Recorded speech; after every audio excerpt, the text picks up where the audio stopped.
Good morning po sa ating lahat. Ngayon nandito tayo sa LTO, dito to sa Cavite.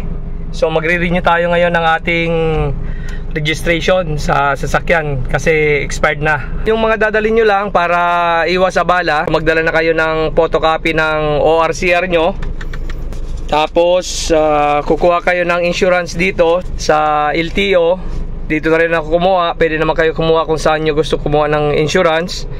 Tapos ang mga babayaran nga pala dito ay yung sa insurance, bali 1,200 yung binayaran natin sa insurance. Tapos yung sa emission naman, ang binayaran natin ay 1,000 pesos. Iba-iba siguro yung binabayaran kada ibang branch ng LTO. So hindi natin alam kasi nung nakaraan medyo mura yung binayaran natin sa emission.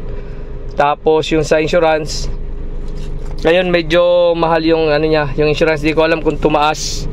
So nakakuha na tayo ng insurance. Ito meron na tayo na policy. Di ko lang alam kung kailangan pa natin mag-register sa LTO portal or yung LTMS portal, yung Land Transportation Management System. Yun yung bagong system ng LTO. So hindi naman bago pala. Bali 2022 pa nag-register na tayo sa LTMS. Ngayon meron na tayong record sa LTMS. Kahit yung mga license ngayon, bali kailangan nyo na rin mag-register sa LTMS pagka magre-renew kayo or kukuha kayo ng license. So kailangan na yun. Inaantay lang natin yung number natin. Bali nasa number 23 tayo.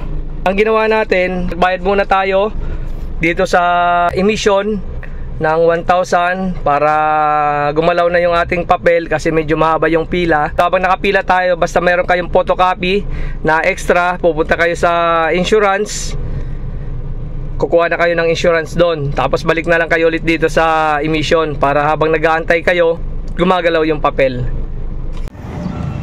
Nakapila na yung ating wagon.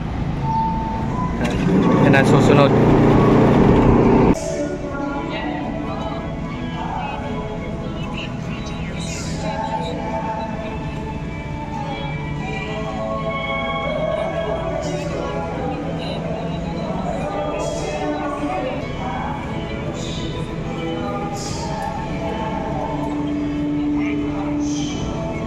Salang na.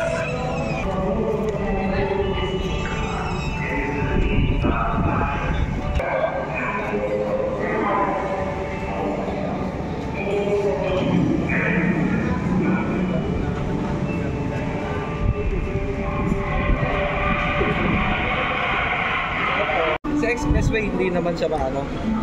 Hindi.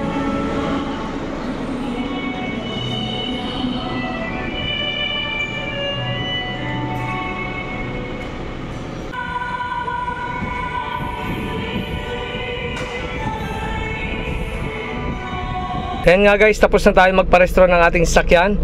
Bali ang binayaran natin doon sa loob sa LTO, bali 2,110. Kasi yung 100 dyan, bali yung top load. So, nakasama na dyan yung top load sa ating registration.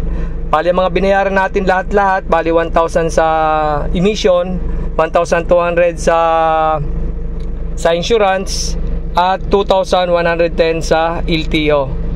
Yun yung mga binayaran natin lahat-lahat. Nasa 4,310 lahat-lahat yung binayaran natin.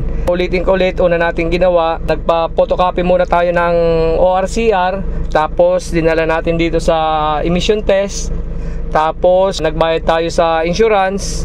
After ng emission, bali dumiretso tayo dun sa LTO at binigay natin yung emission test. Tapos binigyan tayo ng number, inantay natin na tawagin. Tapos nung tinawag tayo sa cashier, doon na tayo nagbayad. Then binigay na nila yung ating OR, official receipt. Ito lang ang itatago natin, bali isang ano na lang yan, isang papel na lang yung OR. Sunod na registration natin ito ay next year na. So ayan guys, ganyan lang kadali kung paano magparehistro ng ating sasakyan. Kung nagustuhan nyo itong ating video, huwag po natin kalimutan i-like, share, and subscribe ang aking channel. At pakiclick din po ng ating notification bell para lagi po silang updated sa ating mga video. Maraming salamat po at ingat po tayo. God bless po.